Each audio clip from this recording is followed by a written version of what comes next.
je pense, au fur et à mesure. Nous allons peut-être commencer par Monsieur Gilles Savary. Oui, bonjour Madame la Commissaire. J'ai eu l'occasion de vous croiser à plusieurs reprises, que ce soit au Parlement européen, dans des interparlementaires ou devant des auditoires qui n'étaient pas très empathiques, que ce soit à Bratislava ou à Cracovie, sur le congrès de la mobilité. Je me permets de vous féliciter pour votre clarté, votre pugnacité et votre engagement sur la question du détachement des travailleurs, qui est une question qui empoisonne politiquement et socialement l'Union européenne et qui est prise en otage par les populistes de façon extrêmement simplificatrice, comme si le détachement avait été inventé par l'Union européenne, alors qu'il existe depuis qu'il y a des échanges, depuis que l'on envoie des ingénieurs, des ouvriers, des commerciaux, des scientifiques, des artistes dans les pays du monde. Donc ce n'est pas l'Europe qui a créé le détachement, c'est l'Europe qui l'a encadré, mais je veux bien convenir, et c'est pour ça que personnellement j'ai beaucoup œuvré, qu'aujourd'hui cet encadrement est insuffisant. Et comme je le disais souvent à mes collègues de l'Est, aucune famille française ne peut, pour les beaux yeux de l'Europe, accepter de mourir socialement et de perdre son emploi parce qu'il y aurait du dumping social et que ça serait dû à une insuffisante régulation de l'Europe. Donc c'est bien ça le sujet aujourd'hui, c'est de faire en sorte que l'on puisse à la fois avoir un marché ouvert, une liberté de circulation et d'établissement, une liberté de prestation de services, mais que ça ne se fasse pas au détriment des uns et des autres. Et c'est pour ça que votre projet de directive est extrêmement intéressant, parce que pour la première fois, il ne cale pas les obligations de rémunération sur le salaire minimum. Et on a vu ce que ça a donné en France, notamment dans les abattoirs bretons, du fait que certains pays n'avaient pas de salaire minimum. Donc non seulement ça fait des dégâts intérieurs, mais ça fausse la concurrence. Et donc vous avez effectivement énoncé cette idée à travail égal, rémunération égale, c'est-à-dire que c'est le niveau de rémunération, ça sera assez compliqué à mettre en œuvre, mais qui devra prévaloir. Donc je voulais vous dire le soutien que nous avons exprimé ici, il a été il vient de tous les rangs de l'Assemblée nationale, sauf à ce qu'aujourd'hui ce soit démenti, mais je ne le crois pas, pour vous appuyer dans cette initiative. Je voudrais dire quand même qu'il y a un certain nombre de sujets sur lesquels il demeurera des difficultés.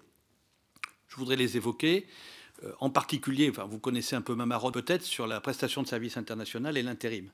Je considère personnellement que le détachement d'intérim est le dévoiement le plus important.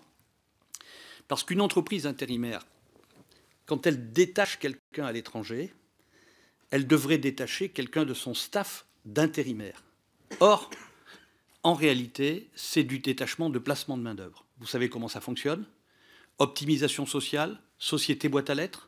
J'ai ramené à Madame El Khomri de Pologne des exemples d'une société boîte à lettres où il y avait 40 sociétés à la même adresse, pas d'activité réelle dans le pays, et placement de main-d'œuvre de ces pays-là. C'est un dévoiement. Le détachement fonctionne bien quand il accompagne les échanges, quand on va vendre des produits, quand on va faire du service après-vente, quand on a des échanges scientifiques, de scientifiques ou d'artistes. Il est devenu un dévoiement du marché quand il est devenu un second marché de main-d'œuvre. Et aujourd'hui, très curieusement, au titre de la directive établissement, un plombier polonais qui viendrait s'installer en France est obligé de s'installer aux normes françaises, intégralement, directive Bolkestein. Mais une société de prestation de services internationale peut envoyer un plombier qui, lui, n'est pas aux normes intégralement françaises et ne paie pas la sécurité sociale. Voilà le dévoiement.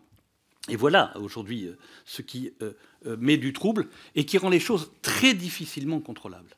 Car les bureaux de liaison, ils sont très inégaux, ces bureaux d'information entre nos administrations.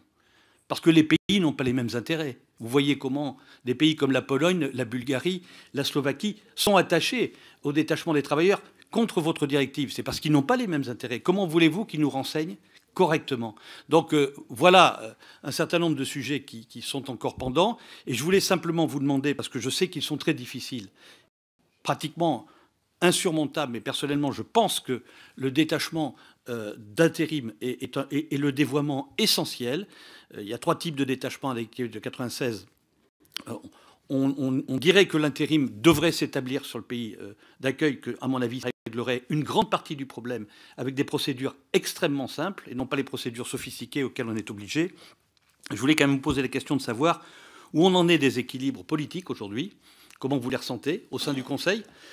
Est-ce que le carton jaune est toujours aussi granitique? Et est-ce que le carton jaune n'est pas parasité un peu par la question routière?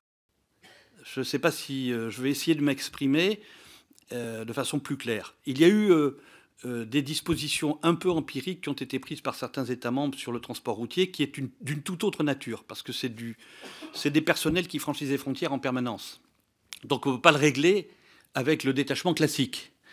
Et donc il y a eu des pays, dont la France, dont la Belgique, qui ont pris des dispositions extrêmement sévères, qui font qu'à chaque fois qu'un camion s'arrête, pratiquement, il faut déclarer un détachement. Et donc il faudrait à chaque fois qu'on change de pays se mettre aux normes. Je ne pense pas que ça puisse fonctionner.